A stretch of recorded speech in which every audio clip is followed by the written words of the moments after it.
story literally walked itself into the Washington Bureau of the Los Angeles Times, figuratively bit the editor on the backside, and they put it on the blog.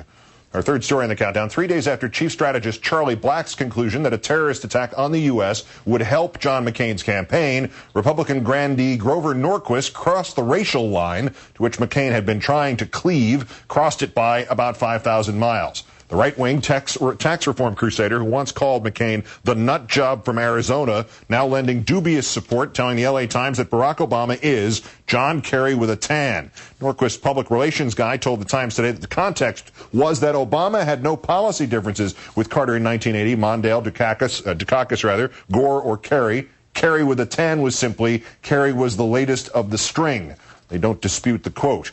This coming while McCain was still maintaining radio silence over Charles Black, reminiscing about how the Bhutto assassination helped McCain in the primaries, and answering the question of whether a terrorist attack on U.S. soil before the election would be good for McCain. Yes, it would, certainly to be a big advantage to him. Charlie Black, once lauded by Roger Ailes, at the time a GOP attack dog, as, quote, the kind of guy who if he came home and found somebody making out with his wife on a rainy day, he'd break the guy's umbrella and ask him to leave, then have him killed a year later. Joining me now after that dubious introduction, Ryan Lizzo, Washington correspondent for the New Yorker magazine. Thank you for your time tonight, sir. Thanks for having me, Keith. John Kerry with a tan. Seriously? You know, Grover has never been known for being the classiest guy in Washington, and his shtick has always been, you know, sort of out there, provocative comments. Although I've never known him to be racially biased or inject race into politics. I think it's an interesting test. I mean, this is the first high-profile Republican to inject race into an attack on Obama. And look, it's not an all-out, explicitly racist comment, but it puts it out there. And I think for McCain, it'll be a question of, does he decide to police this kind of thing? Does it become a big enough issue where he has to step forward and say something? And what line does he establish?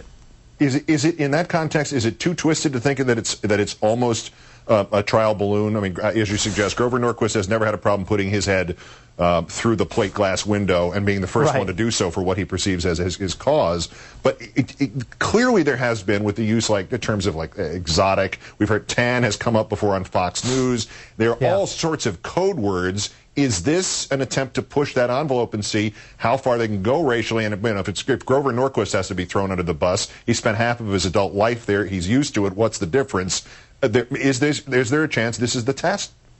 Well, there's a fine line, and you can't be obviously explicitly racist in American politics anymore. Everyone knows that, and so to play the race card, you have to sort of constantly find new ways to do it. So I tend to doubt that this was a trial balloon, although Grover is a seasoned politico and certainly chooses his words very carefully.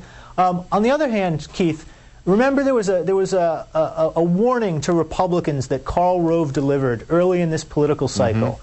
He said one of the most careful things, what Republicans need to watch out for is what he euphemistically called message discipline if they're going to run against Barack Obama. In other words, we can't, as Republicans, be caught saying anything that can be interpreted as racially biased, because it will backfire against Republicans with voters who won't tolerate that. So, this would seem to me to violate that cardinal rule. Yeah, swing and a miss on that one. But also during this little visit to the L.A. Times Bureau yesterday, Mr. Norquist was nice enough to talk up McCain.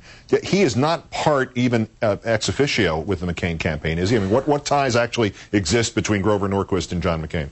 Well, it's very interesting, because until this week, a lot of people would have said, well, Grover's not really a big fan of McCain, and the McCain folks aren't big fans of Grover. They have a very tortured relationship. Back in 2000, Grover was one of the conservatives that really tried to destroy John McCain. After that election, John McCain investigated Grover Norquist. Grover was tied up in the Abramoff scandal, and McCain really kind of made his life miserable.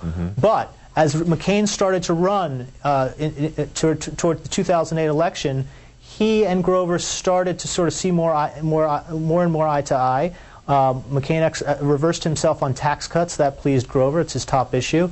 And most recently, it was reported just this week that McCain now has a staffer that attends Grover Norquist's weekly meeting. This is a sort of famous meeting in Washington where conservatives get together and talk politics. So they've established a relationship. All right, last thing here. First it's Charlie Black and terrorism and that dubious remark from the beginning of the week in Fortune. Now it's Grover Norquist and racism. Does McCain have no control over his surrogates or people who seem to be at least on his side of the equation? Or does he want to have no control over people who can say crazy things like this? Well, you know, this is the fine line, right? Because, look, as a candidate, there are certain things you can't say. So you do want third parties out there saying them on your behalf, and you want to be able to put some distance between them. I tend to doubt that this is one of those examples, Keith, because it just seems like I don't see the upside for McCain for a top surrogate to be charged with injecting race this way into the campaign. You know, I think most of the people who aren't going to vote for Barack Obama because he's black, they kind of already know that. So I don't see how it's in the Republicans' interest to push it. But I could be just being my naive. Yeah, right. They're looking for euphemisms. They're not looking for tan John Kerry. Ryan Lizza, the Washington correspondent of The New Yorker. Again, many thanks. Have a great weekend. Thanks, Keith. You too.